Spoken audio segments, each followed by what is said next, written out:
एक गांव में कालू नाम का एक किसान रहता था। वह बड़ा ही भोला और दयालु था। कभी कोई झगड़ा नहीं करता था।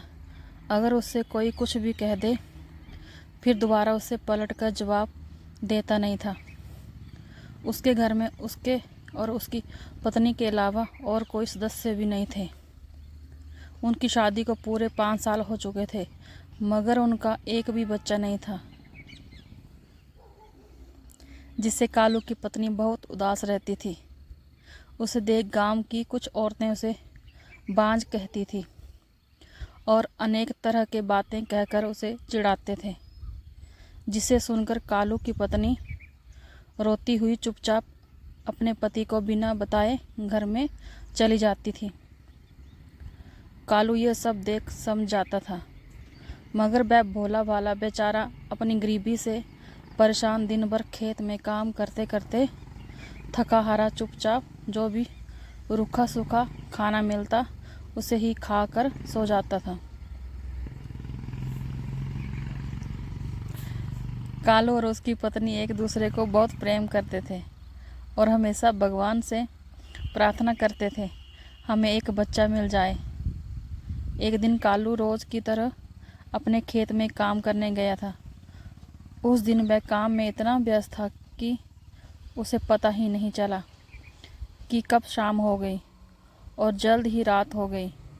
वह सोचने लगा, अरे आज तो रात हो गई और मेरे घर जाने का रास्ता तो जंगल से होकर गुजरता है और लोग कहते हैं कि इस जंगल में एक भूतिया चुड़ैल रहती है जो लोगों को खा जाती है। अब मैं क्या करूं? कहीं वो चुड़ैल मुझे भी अपना निवाला ना बना ले। यह सोचकर थोड़ी देर के बाद कहाँ चलो कोई बात नहीं, देखा जाएगा, घर तो जाना ही पड़ेगा, मीना अकेली कैसे रहेगी। यह कहकर कालू अपने घर की ओर निकल गया। जाते जाते थोड़ी देर के बाद जंगल के एक पेड़ से कुछ आवाज़ें आने लगी। जब कालू पीछे पलट के देखा तो कोई भी दिखाई नहीं देता। फिर आगे की ओर बढ़ने लगता। उसे थोड़ी देर में वही आवाज़ें दोबारा सुनाई देती। वह दोबारा पीछे पलट के देखता, मगर उसे अब भी बार भी कुछ दिखाई नहीं देता। तेज हवाएं चलने लगती हैं, मानो आज तो किसी की मौत पक्की है। उसे कुछ कदमों की आवाज़ सुनाई देती है, जैसे उसके साथ साथ कोई चल रहा हो। वह सोचता है, शायद यह मेरा भ्रम होगा। यह कहकर आगे की ओर बढ़ता है। तभी अचानक वह आवाज़ उसे फिर से सुनाई देती है, मगर इस बार कालू उसे पीछे पलटकर नहीं देखता। तभी उसके सामने ऊपर पेड़ से लटकता हुआ एक काला साया नजर आता है। अरे मानव, कहाँ जा रहा है? आज तो तू मेरा भोजन बनेगा। इतने बरसों बाद कोई इस जंगल में रात के समय मिला है।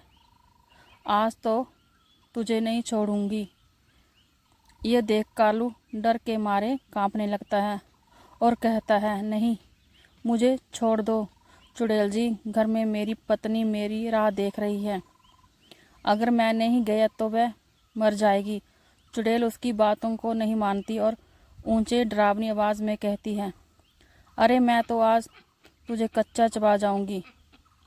तुझे नहीं छोड़ूंगी। इतने बरसों से मैं भूखी हूँ और तुम कहते हो कि मुझे छोड़ दो।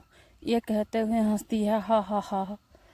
कालू सोचता है, अरे आज तो ये चुड़ैल मुझे नहीं छोड़ेगी, मैं क्या करूं। उसके बाद कालू बहुत उदास मन से कहता है, ठीक है चुड़ैल जी, अगर तुम मुझे खाना ही चाहती हो तो मुझे खा लेना, मगर मेरी पत्नी को एक बच्चा दे देना, तो मेरे बिना उसके सहारे जी लेगी, नहीं तो वह अकेले ही तड़प तड़प कर मर जाएगी।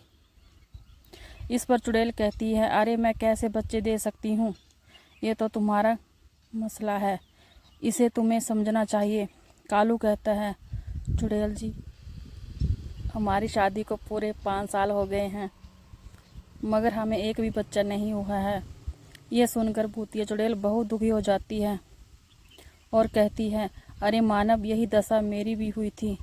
जब मैं शादी करके आई थी तो मेरे से भी कोई बच्चा पैदा नहीं हुआ। इस पर मेरे ससुराल वाले और मेरे पति मुझे बहुत प्रताड़ित करते थे और मुझे बहुत सताते थे। मैं बहुत रोई चिल्लाई, मगर मेरे पति ने भी मेरा साथ छोड़ दिया था। एक दिन सास ससुर ने मुझे जिंदा जला दिया। जब मेरी आत्मा इस तरफ भटक रही थी, तभी एक साधु ने कहा है, भटकती आत्मा, तुम समय से पहले मरकर कुछ दिन के बाद भूतिया चुड़ैल हो जाओगी और लोगों को सताने लगोगी और तुम्हारी मुक्ति नहीं हो पाएगी। हमेशा भटकती हुई एक दुष्ट चुड़ैल ही बनी रहोगी। यह सुनकर घबरा गई और कहा है, स्वामी, इससे बचने का कोई उपाय बताइए। साधु कहने लगा, इसका सिर्फ एक ही उपाय है। जब कोई भोला भाला मासूम व्यक्ति अपने मन से तुम्हें अपने आप को तुम्हारे निवाले के रूप में सौंप दे तो तुम उस दिन आज़ाद हो जाओगी। यह कहते हुए भूतिया चुड़ैल कालू को छोड़ देती है और कहती है, हे मानव, आज तुम्हारी वजह से मुझे मुक्ति मिल गई। जाओ, तुम निश्चिंत होकर अपने घर जाओ। मैं कामना करती हूँ कि जल्द तुम्हें बच्चा हो। यह कहकर भूतिया चुड़ैल वहाँ से गायब हो गई और वह कालू भी खुशी खुशी से अपने घर चला गया। और कुछ दिन बाद कालू के घर में एक सुंदर सी कन्या का जन्म हुआ। कालू और उसकी पत्नी बहुत खुश हुए और कुछ दिन बाद कालू बहुत धनी व्यक्ति भी बन गया। मानो उसके घर में कन्या का जन्म हुआ, मानो लक्ष्मी का रूप बनकर आई हो। अब वह दोनों पति और पत्नी अपनी बच्ची के साथ सुखमय जीवन बिताने लगे।